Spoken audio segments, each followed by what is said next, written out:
우리 변한 세상에서도 영원한 진리 가운데 살리라, 그러한 주제를 선택하게 되었는데, 저희가 살아가는데, 생각하는데, 신앙생활하는데 하나님의 말씀이 얼마나 중요한지 우리 마음에 하는 장로교 성도님들은 하나님의 말씀을 근거 삼아 신뢰하며 경외하며 우리 살아가시는데 성공하셨으면 합니다. 오늘 본문 말씀의 배경을 보자 하면 예수님께서 제자들에게 너무나 충격적인 말씀을 하십니다. 그 후에 나오는 내용도 너무나 충격적입니다. 예수님께서 어떤 말씀을 하시냐면 이스라엘 백성들의 생활에, 신앙생활에, 종교의 중심인 성전이 언젠가 파괴될 것이라 하는 말씀입니다. 제자들은 그 말씀을 상상할 수는 없습니다. 그런데 예수님께서 그 말씀을 하시게 됩니다. 그리고 여러분, 예수님께서 말씀하신 그대로 이스라엘 그 성전은 파괴됐습니다. 지금도 그 자리에 없습니다.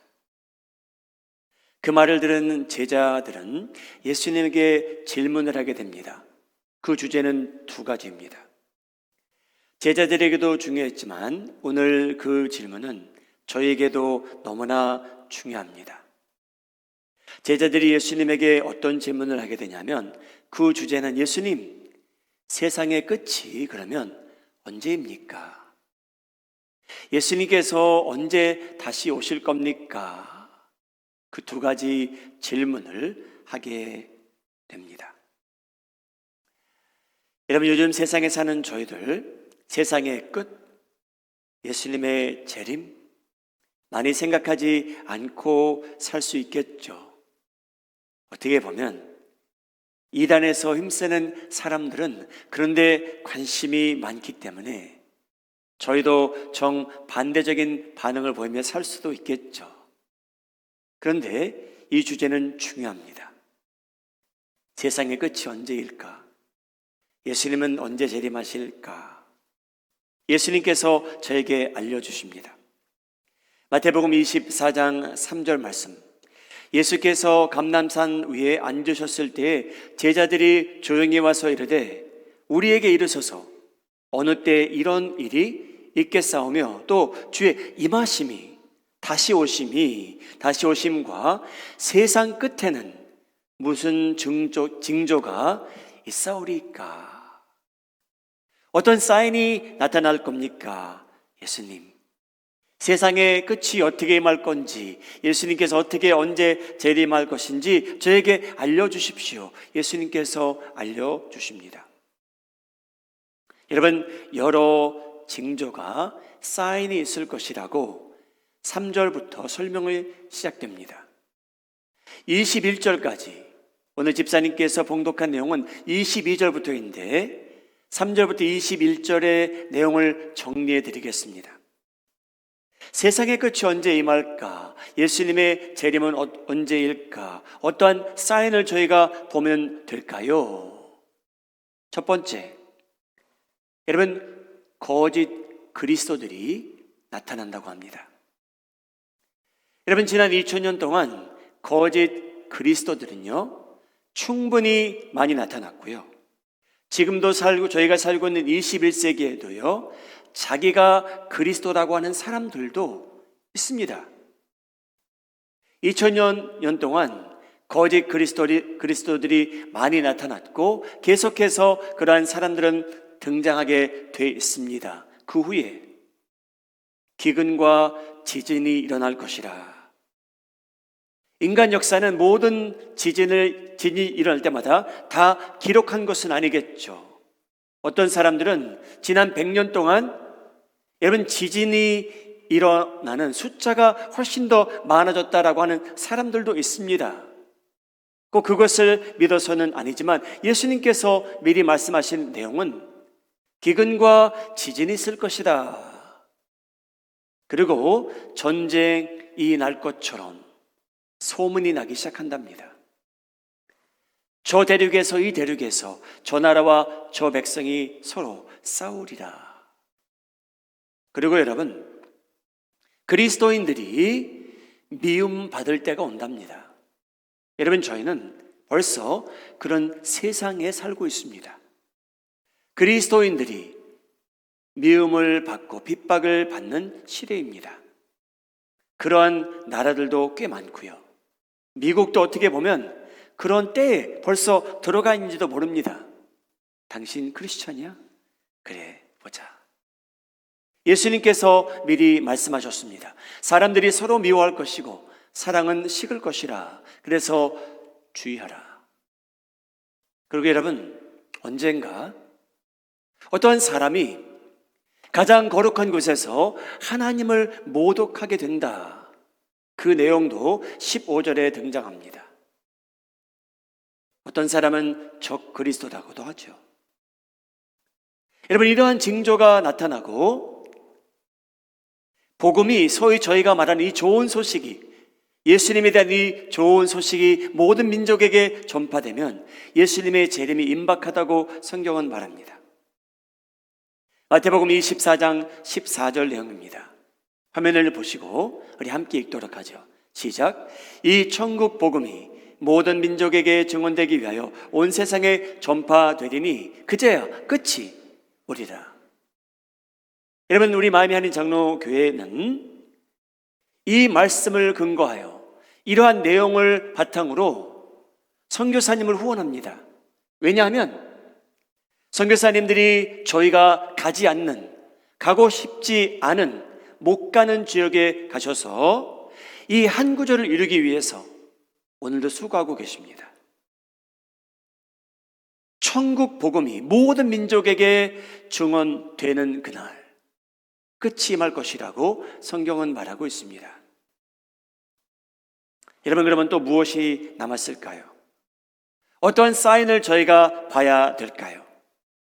예수님께서 이 사인을 보라고 합니다. 이 세상에 인류가 체험하지 못했던 큰 환난이 임할 것이라.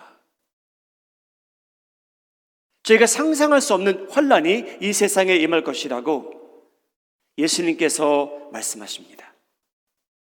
그 모든 전쟁보다, 핵폭탄이 터진 것보다 더 큰 환난이라는 내용입니다.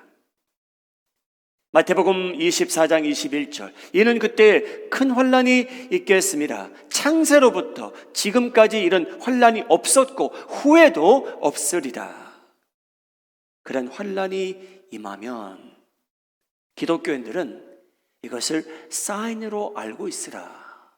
어느 사인입니까? 세상의 끝과 예수님의 재림입니다. 이러한 것이 이 세상에 임할 것이라고 성경은 저에게 말합니다. 여러분, 이 말씀을 믿으십니까? 여러분, 믿지 않으실 수도 있겠죠. 그런데 여러분, 성경은 그렇게 말하고 있습니다. 믿으면 한번 아멘 해보시기 바랍니다. 부끄러워하지 마시기 바랍니다. 여러분, 예수님께서 재림하시겠대요. 다시 오시겠대요. 마태복음 24장 29절 내용입니다. 그날 환난 후에 즉시 해가 어두워지며 달이 빛을 내지 아니하며 별들이 하늘에서 떨어지며 하늘의 권능들이 흔들리리다. 그때 인자의 징조가 하늘에서 보이겠고 그때 땅의 모든 족속들이 통곡하며 그들이 인자가 구름을 타고 능력과 큰 영광으로 오는 것을 보리라. 할렐루야. 이 날이 있답니다. 여러분, 이 날은 어떤 날입니까? 여러분, 세상의 끝과 예수님의 재림은 이제껏 수천 년 전부터 선지자들이 예언했던 모든 말씀과 여러분, 저희가 최대한 인간의 두뇌를 굴려 이 말씀이 신약의 내용이라고 정리한 그 내용이 하나님의 말씀인 것이, 이 말씀이 옳다는 것이 증명되는 날입니다. 사랑하는 여러분, 사람들의 수고를 통해서 저희에게 주어진 말씀이 있습니다. 여러분들은 이 말씀에 대해서 다양한 의견을 가질 수 있습니다. 그죠? 사람들이 정리한 내용이다. 그 외에는 다른 중요성이 별로 없다. 뭐 몇 가지 영적인 교훈이 포함되어 있더라. 동화 같더라. 사랑하는 여러분, 여러분들의 의견을 가질 수는 있습니다. 여러분들의 의견이 다양할 수도 있어요. 근데 여러분, 그날은요, 어떤 날이냐면요, 예수님께서 오심으로 인해서 하나님께서 저에게 주어진 그 말씀이 진리인 것이 증명된다는 내용입니다. 우리 마음이 하는 장로의 성도님들은 기록된 내용과 그 진리의 말씀을 믿으며 살아가시기를 예수님의 이름으로 축복합니다. 여러분, 예수님이 재림하시는 그날, 오늘 이 말씀을 읽게 되면요, 모든 족속들이 통곡하더라고 나옵니다. 질문해 보시죠. 왜 통곡합니까? 여러분, 하늘문이 열리고 어떤 분이 내려오시는데 모든 족속 가운데 통곡할 사람들이 많다는 거예요. 왜 그럴까요, 여러분? 여러분, 그 모든 족속 중에 통곡할 사람들의 공통점이 딱 하나 있어요. 그게 뭐냐면, 내가 말씀을 믿을 걸. 그 후회예요. 내가 예수라는 분이 하나님이 우리를 위해 보내주신 독생자인 걸 믿을 걸. 여러분, 그 후회 때문에 통곡하는 날이에요. 여러분, 그들은 하나님에 대해서, 예수님에 대해서, 하나님의 말씀에 대해서 다양한 의견을 가졌겠죠. 그렇죠. 근데 여러분, 그들의 공통점은 믿지 않았다는 거예요. 하나님을 믿지도 않았고요, 예수님과의 관계도 없었고요, 예배의 기쁨도 없었고요, 하나님의 말씀 우습게 여기며 산 사람들이에요. 여러분, 하늘문이 열립니다. 어떤 분이 내려오세요. 근데 여러분, 모든 언어 중에, 모든 민족 중에, 문화 중에 통곡할 사람들이 허다하다는 거예요. 놀라운 일 아닙니까, 여러분? 왜 통곡합니까? 하늘문이 열리는데. 공통점은 내가 하나님 말씀 믿을 걸. 최후의 후회예요. 돌이킬 수 없는 결정을 내린 사람들이에요. 사랑하는 여러분, 변하고 변한 세상 속에서 여러분은 무엇을 바탕 삼아 여러분의 신앙생활에, 여러분 삶의, 생명의 반석이 무엇입니까? 하나님의 말씀이 되길 바랍니다. 여러분, 시편 119편, 160편, 60절 이런 말씀이 나옵니다. 주의 말씀의 강령은 진리요니 주의 의로운 모든 규례들은 영원하리이다.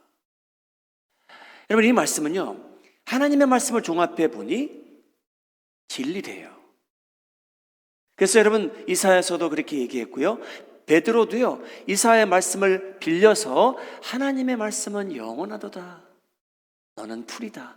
너는 영광스러운 꽃이다. 그러나 너는 사라질 것이라, 없어질 것이라. 그러나 하나님의 말씀은 영원하다. 예수님께서 재림하시는 그날 이 말씀이 하나님의 말씀이었고 진리인 것이 증명됩니다.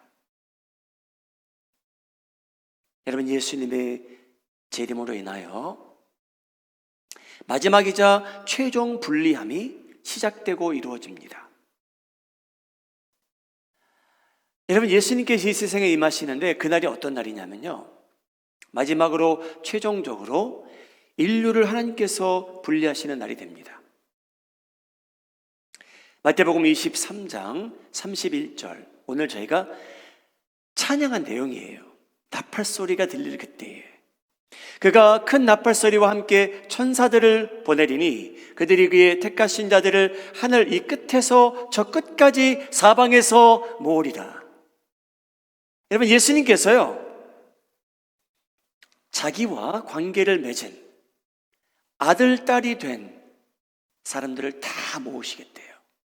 그날은요. 여러분, 그 말이 무슨 말이냐면요, 지금은요 하나님의 자녀들과 하나님의 자녀들이 아닌 사람들이 공존한답니다. 여러분들과 같은 공간을 차지하고 있대요. 근데 그날은요 하나님께서 분리하시겠답니다. 여러분, 세례 요한 같은 사람의 말은 믿을만 했습니다. 왠지 아십니까? 이 사람은 인생이 주는 모든 기쁨을 하나님 외에는 다 포기하고 광야를 찾아 나선 사람이에요. 오랫동안 혼자 살았죠. 그러나 그를 따르고자 하는 제자들도 생겼습니다. 자그마한 공동체를 이루었겠죠. 근데 이 사람은요, 여러분, 금식하는 날이 허다했고요, 세상의 쾌락을 포기했기에 메뚜기만 먹고 꿀만 먹고 살아갑니다. 보잘것없이 지붕도 없는 굴에서 삽니다. 옷도 허술합니다. 근데 여러분, 그는 세상이 모르는 하나님의 음성을 알게 되었고요, 하나님께서 특별히 세례 요한을 주시는 말씀이 있었어요. 이 세례 요한의 정체를 알려주십니다. 너는 메시아의 길을 예비할 자라. 너는 이 세상에 임할 때 그를 세례할 사람이라. 여러분, 그 세례 요한이 예수님을 보고 한 말이 있습니다. 저희는 세례 요한을 볼 때 목이 베어서 죽은 자라, 맞습니다. 많은 사람들을 위해서 세례를 준 사람이라, 바리새인들을 보고 독사의 자녀들아 라고 한 사람이라고 저희는 알고 있습니다. 그런데 세례 요한은 여러분 예수님을 보고 이 말을 합니다. 예수님이 어떤 일을 하실지 미리 알려줍니다. 마태복음 3장 12절. 이는 손에 키를 들고 자기의 타작마당을 정하게 하사 알곡은 모아 곡간에 들이고 쭉정이는 꺼지지 않는 불에 태우시리라. 여러분, 예수님의 정체를 세례 요한이 알립니다. 여러분, 저희는 타작마당이 어떻게 생긴지도 모릅니다. 그런데 이스라엘 백성들은 이 말을 들으면 이해가 되는 부분이 뭐냐면, 곡식은 내가 먹을 것은, 내가 사용할 것은 따로 곡간에 두고 내가 버릴 것은 찌꺼기는 바람에 날려버리고 불태워 버리리라. 그들은 이해가 가는 내용입니다. 사랑하는 여러분, 예수님께서요 어떤 분이시냐면요, 인류를 분리했대요. 예수님께서는요 알곡은 곡간에 두실 것이고요, 찌꺼기는 불에 태우리다. 여러분, 이 내용이 구약과 신약에 여러 차례 등장합니다. 사랑하는 여러분, 예수님의 말씀을 들어보시기 바랍니다. 예수님께서 농부들이 쉽게 이해할 수 있는, 이스라엘 백성들이 쉽게 이해할 수 있는 곡식과 가라지의 비유를 들어주십니다. 여러분, 그 내용은 다음과 같습니다. 밭에 곡식이 자랍니다. 근데 악한 사람이 와서 가라지를 뿌렸대요. 그래서 그 주인의 종들이 이 주인에게 물어봅니다. 주인이요, 우리가 지금 이 가라지를 다 뽑아버릴까요? 그랬더니 여러분, 주인이 뭐라고 얘기하냐면요, No! 여러분, 왜 주인이 지금 가라지를 분리하지 말라고 하십니까? 여러분, 소돔과 고모라를 보면 알게 됩니다. 하나님께서는요 아브라함에게 선한 사람을 찾아보래요. 네가 왜냐? 내가 이 도시를 심판할 텐데 나는 그 가운데 곡식이 있는 걸 원치 않는다는 거예요. 하나님께서 여러분 세상을 심판하실 때, 분리하실 때 곡식과 가라지를 분리하시는데, 사랑하는 여러분, 이 도시가, 이 나라가 망하지 않는 이유 중에 여러 가지 이유가 있겠죠. 그 중에 하나가 여러분들이 계시기 때문입니다. 여러분들이 곡식의 역할을 하고 계시기 때문이에요. 그래서 여러분, 이 비유는 너무 중요합니다. 곡식과 가라지가 공존한대요. 같이 있대요, 지금은. 근데 여러분, 예수님께서 재림하시는 그날 천사들을 보내요. 자기 백성을 다 거두오신대요. 하나님의 아들, 딸들은 다 데려오시겠대요. 최종적인 분리하는 날입니다. 마태복음 13장 30절.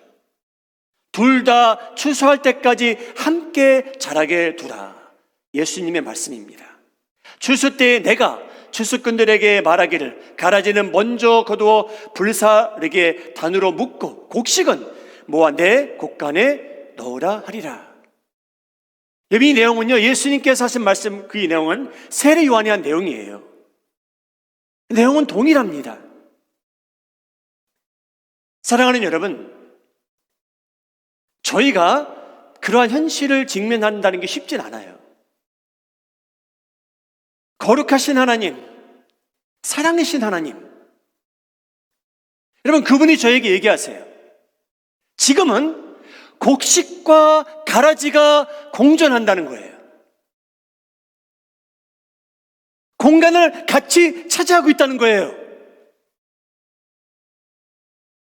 여러분, 바리새인들의 의를 저희가 증가하지 않는다면 어떻게 될까요? 사랑하는 여러분, 지금은 다 섞여 있습니다. 여러분, 곡식과 가라지가 여러분 가정 안에 섞여 있을 수도 있어요. 직면하기 힘든 일입니다. 근데 이게 사실이에요. 여러분, 곡식과 가라지는 지금 함께 취미 생활을 같이 하고 있어요. 곡식과 가라지는요, 여러분 수업을 동일하게 같이 듣고 있고요. 곡식과 가라지는 회사에 함께 일하고 있고요. 여러분, 곡식과 가라지는 이 세상의 모든 교회 건물 안에 함께 공존합니다. 하나님만 아시는 일이죠. 그런데 한 가지 확실한 것이 있다면 바리새인의 의를 그것보다 낫지 않는다면, 사랑하는 여러분, 저희가 이런 중요한 주제 대화 한번 나눠보셔야 됩니다. 식구들끼리 한번 대화를 나눠보셔야 돼요. 하나님께서 가라지와 곡식을 분리하는 날이 있단다. 사랑하는 여러분,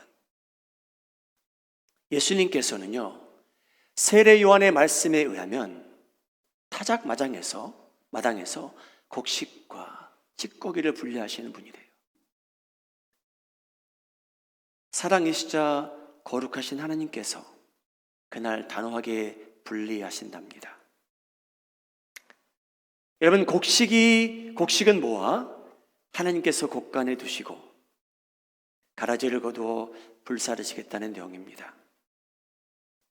이러한 내용이 구약 신약에 충분히 등장합니다. 목사님, 왜 이렇게 두려운 말씀하십니까?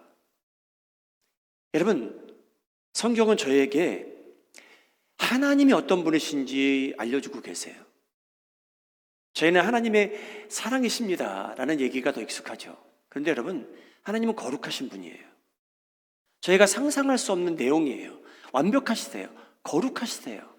죄를 용납하실 수 없대요. 그래서 여러분, 우리 사랑하는 마음의 한 정의 성도님들, 이 말씀을 마음에 담아두시기 바랍니다. 하나님의 사랑은요, 저희의 회개를 재촉하고 있습니다. 여러분, 식구들 중에 하나님을 믿지 않는 사람, 하나님의 사랑은요, 그분의 회개를 재촉하고 있어요. 마음을 두드리고 계세요. 근데 여러분, 하나님의 거룩함은요, 하나님의 거룩함은 죄를 용납하지 아니하시겠다는 거죠. 여러분, 하나님은 이 양면이 다 있으십니다. 공존하십니다. 같이 가십니다. 그의 사랑함과 거룩함. 여러분, 하나님 원망하시기 전에 하나님의 사랑은 나의 회개를 재촉하고 있고 우리 식구들 중에 믿지 않는 형제 자매들의 회개를 재촉하고 있다. 인정하시기 바랍니다, 여러분. 하나님 원망하시기 전에. 그래서 여러분, 저희는 저의 삶을 한번 뒤흔들어 봐야 돼요. 내 아들이, 내 딸이, 나의 어머님이, 아버님이 가라지이신가? 곡식이신가? 뒤흔들어 봐야 됩니다. 여러분, 다른 거 뒤흔들어 보셔도 괜찮아요. 근데 가장 근본적으로 여러분, 저희는 하나님의 말씀이 진리라고 말하고요, 영원하다고 말합니다. 이 내용도 그런 내용이에요. 예수님께서 타작마당에서 곡식과 가라지를 분리하시겠다는 내용이에요.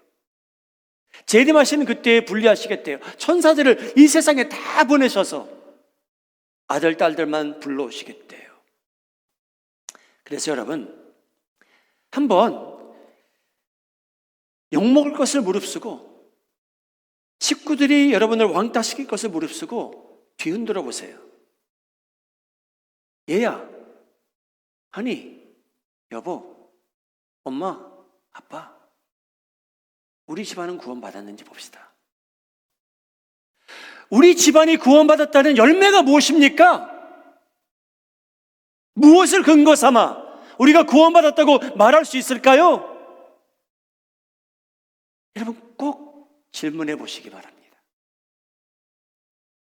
거기에 대한 확답을 가지고 사시기 바랍니다. 예수님께서 부임하시는 그날 최종적인 분리함이 시작됩니다. 여러분, 예수님께서 재림하시는 그날 저희가 눈으로 보고 사는 이 천지, 알고 있는 이 하늘과 땅의 사라짐의 시작이 됩니다. 여러분, 여러분의 몸과 저희의 몸, 이 육신도요, 하나님의 자녀들은 영원한 육신을 입게 될 날이 온대요. 죽음이 없는 육신이죠. 예수님처럼 영화로운 육신을 저희가 언젠가는 입게 됩니다. 그런데 여러분, 그 전에 이 천지는 눈에 보이는 이 모든 것 없어진대요. 예수님의 말씀입니다. 마태복음 24장 35절. 천지는 없어질지언정 내 말은 없어지지 아니하리라. 천지는 없어질지언정 내 말은 없어지지 아니하리라. 영어로는요, will이라고 하나요? 미래입니다. 천지는 없어질 거라는 거예요. 여러분, 천지는 이 아름다운 산과 들과 꽃들, 해, 달, 많은 별들, 벽돌들, 나무들, 여러분 다 사라질 거래요. 여러분, 이 천지 하나님께서 뜻하신 천지 아니에요. 하나님께서 예비하신 천지는요, 아담과 하와가 그 안에 거하면서 죄 없는 상태에서 그 자연은요, 저희가 상상할 수 없을 만큼 아름다웠어요. 왜냐하면요, 인간의 죄로 물들지 않은 상태였기 때문에. 근데 여러분, 인간의 죄로 인해서 이제 모든 것이 틀어진 거예요. 망가진 거예요. 근데 여러분, 이 천지는 저희가 생각하는 인간처럼 의식이 없는 것처럼 생각할 수 있죠. 그 말이 맞아요. 여러분, 제가 돌이 의식이 있다는 건 아니에요. 나무가 의식이 있다는 건 아니에요. 근데 여러분, 의식이 있는 것처럼 바울은 말하고 있어요. 여러분, 이 천지가 지금 죄로 물들었기에 땅과 하늘이 아담과 하와의 죄로 인해서, 그들의 불순종으로 인해서 끙끙 앓고 있다는 거예요. 이 천지가, 이 꽃도 나무도 산도 별들도. 하나님 말씀만 믿으시기 바랍니다. 로마서 8장 19절. 피조물이 크리에이션이 있대요. 피조물이 고대하는 바는 기다리고 있습니다. 무엇을 기다리냐면요, 여러분, 하나님의 아들, 딸들이 나타나는 것이니, 여러분, 저희가 생각하는 이 산과 별들, 꽃들, 나무들이 무엇을 기다리냐면요, 어떤 계시가 있으면 하냐면요, 아들, 딸들을 보고 싶대요. 하나님의 아들, 딸들이 진짜 누구인지 알고 싶대요. 왜 그런지 아십니까? 천지가 그 나를 아는 거예요. 그래야만 모든 것이 새로워진다는 것을 압니다. 우리가 이렇게 끙끙 앓고 사는 거 원치 않는다는 거예요. 21절. 그 바라는 것은 피조물도 크리에이션도 썩어짐의 종노릇한 데서 해방되기 원한답니다. 여러분, 이 세상이 썩어지고 있대요. 천지가. 그렇지 않습니까, 여러분? 그 말씀은 믿을만하죠. 그렇죠? 제가 눈으로 볼 수 있기 때문에. 천지는 썩고 있어요. 근데 여러분, 이 썩음에서 천지가 해방되기 원한답니다. 새로워지기 원한다는 거예요. 그 다음, 하나님의 자녀들의 영광의 자유에 이르는 것이니라. 여러분, 천지가 무엇을 기다리냐면요, 하나님의 자녀들을 만나기 원하고요, 자녀들의 영광의 자유에 이르는 것이니라. 아담이 어떤 인스트럭션을 하나님으로부터 받았냐면요, 아담아, 너는 이 가든을 다스리라고 말씀하셨어요. 여러분, 그래서 이 세상의 모든 피조물들은요, 하나님의 아들, 딸들의 다스림이 다시 회복되는 날을 기다리고 있습니다. 여러분들은 다스리실 분들이세요. 룰 오버 하실 분들이에요. 그게 하나님의 계획이었기에 죄로 물든 이 세상은 지금 끙끙 앓고 있는 겁니다. 22절. 피조물이 다 이제까지 함께 탄식하고 있답니다. 끙끙 앓고 있는 거예요. 저희 눈에는, 귀에는 그렇게 안 들리지만 탄식하며 함께 고통을 겪고 있는 것을 우리가 아느니라. 여러분, 저희가 생각하는 이 나무, 산, 별들도요, 저희처럼 의식은 없겠지만 죄로 물들어서 변화받기 원한답니다. 사랑하는 여러분, 하나님께서는요, 예수님을 보내실 때 몇 가지 이 세상에 고장난 거 수리하고 와라, 그러지 않으셨어요. 사랑하는 여러분, 예수님께서 이 세상에 오신 이유는요, 모든 것을 새롭게 하기 위해서입니다. 믿으시면 아멘 하시기 바랍니다. 여러분, 저희도 새로워질 거예요. 이 육신을 가지고 영원히 살 거 아니에요. 새로워질 겁니다. 제자 요한은요, 그 세상을 미리 봤어요. 요한계시록 21장에 나옵니다. 또 내가 새 하늘과 새 땅을 보니 처음 하늘과 처음 땅이 없어졌더라. 어메이징한 내용이에요. 제자 요한은요, 이 모습을 봤어요. 벌써. 여러분, 처음 땅과 처음 하늘이 없어졌대요. 새로워졌대요. 여러분, 저희는 그 안에 거하게 됩니다. 마이애미 한인장로의 성도님들, 변한 세상이고 지속적으로 변하는 세상에서 여러분은 무엇을 의존하며 신뢰하며 믿고 사시겠습니까? 명예 물질, 우리의 스테이터스? 여러분, 천지가 없어질 거래요. 그런데 예수님의 말씀은 없어지지 아니할 것이라. 할렐루야. 여러분, 천지는요, 하나님의 말씀 없이는 존재할 수 없습니다. 여러분, 이 모든, 저희 눈에 보이는 이 모든 것, 눈에 보이지 않는 것도요, 하나님 말씀 없이는 존재할 수 없어요. 왜냐하면요, 하나님께서 천지를 만드실 때요, 말씀으로 만드셨대요. 여러분, 창세기 1장 내용이 그 내용입니다. 창세기 1장 3절 대표적입니다. 제가 읽겠습니다. 하나님이 이르시되 빛이 있으라 하시니 빛이 있었고, God said, let there be light. God simply spoke and things came into being. Things visible and invisible will not be able to live, exist without the word of God. 여러분, 그 말씀을 저희는 의존하며 살았으면 하는 겁니다. 사랑하는 여러분, 오늘 세상의 끝에 대해서 말씀드렸고 예수님의 재림에 대해서 말씀드렸는데, 두려워합시다라는 내용은 아니고요, 하나님의 말씀을 신뢰하며 삽시다, 그 내용이 더 큽니다. 믿을만 하다는 거고요, 이 세상의 끝이고 예수님이 재림하시는 그날 하나님께서 주신 말씀이 진리였다라는 것을 저희가 알게 됩니다. 여러분, 그날은 어떤 날이냐면요, 하나님께서 자기 아들, 딸들만 챙기시는 날이에요. 자기 아들, 딸들만. 그날은 어떤 날이냐면요, 지금 우리가 눈에 보이고 알고 있는 이 세상이 전부 다 새로워지는 시작의 날입니다. 그날이 저희를 기다리고 있습니다. 사랑하는 여러분, 이 말씀을 믿고 살아가시는 성도님들, 여러분 근신하여 껴있고 여러분의 생각과 행동과 믿음을 오직 영원히 존재할 하나님의 말씀을 근거하며 살아가시는데 성공하시기를 예수님의 이름으로 축복합니다. 기도하시겠습니다.